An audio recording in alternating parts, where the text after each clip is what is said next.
Hello. Today I'd like to talk a little bit about taking a step beyond forgiveness to a more powerful way to connect with difficult events in your past and move past them and learn from them.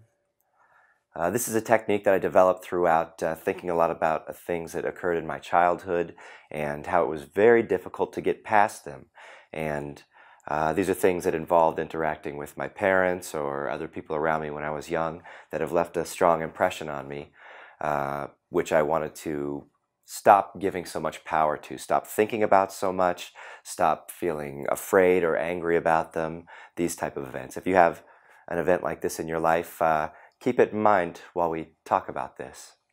There's basically 4 steps to this experience, and the first one is to put yourself back in the place when this difficult or traumatic event was occurring.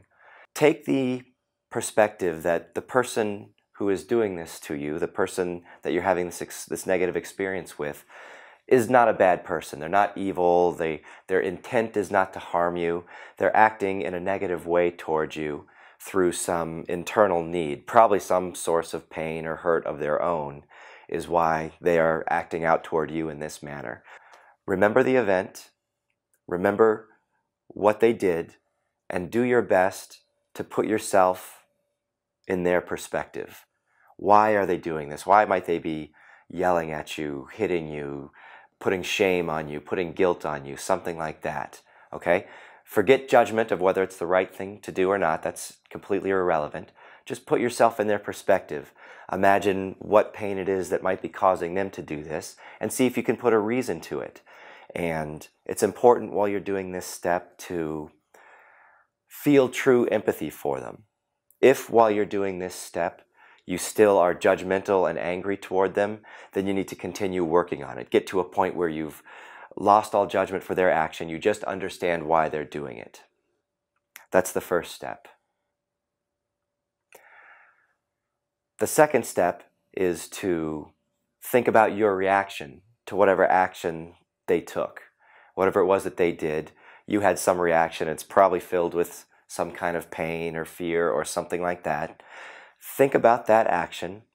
Think about what they did, and then take responsibility for whatever reaction you had. If it was fear, if it was shame, if it was guilt, your emotional response to something external, believe it or not, is your responsibility. You don't have to act this way. You put 10 people in the exact same situation and you might see 10 different reactions. Just understand, here's something that occurred, here's how I reacted, and that's my responsibility, and I take responsibility for that. Without shame, without guilt, that's what I chose to do at the moment. Now I know that's difficult to consider some of these reactions as a choice, but just use that perspective for a moment. Just act as if this reaction was your choice, okay? That's the second step, taking responsibility. The next step will be a familiar one.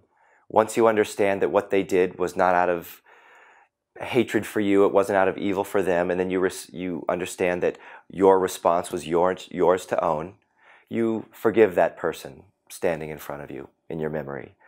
You say, I understand why you did that. I have no judgment of it. In fact, you could go so far as to say, I'm really sorry you had that experience and you felt that way. And I hope that that experience could help you move through it. Okay? So that's the third step, is forgiveness. Now, the fourth part is the most important and the most powerful, which is you recognize that from that difficult experience, you gained some great inner strength.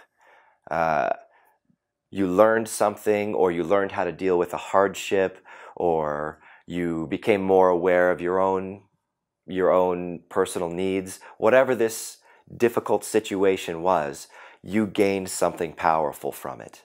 So the last step is to say thank you to the person who gave you that experience, which now has given you some great part of yourself, has given you some great piece of strength. As with a lot of advice, It's easy to sit in a place and give it to other people who are in the middle of a very different emotional circumstance. But this is something that I've used for myself, and I developed it just through thinking about it, and it's helped me greatly. And if it can help you, that would be very fulfilling for me. So thank you. All right, thanks a lot for listening. The next time we talk, I want to talk a little bit about... Thanks a lot for watching. Next time we talk, I'd like to talk a little bit about the concept of validation and how we sometimes use Facebook as a tool to validate our ego and what the other options, what the other alternatives are.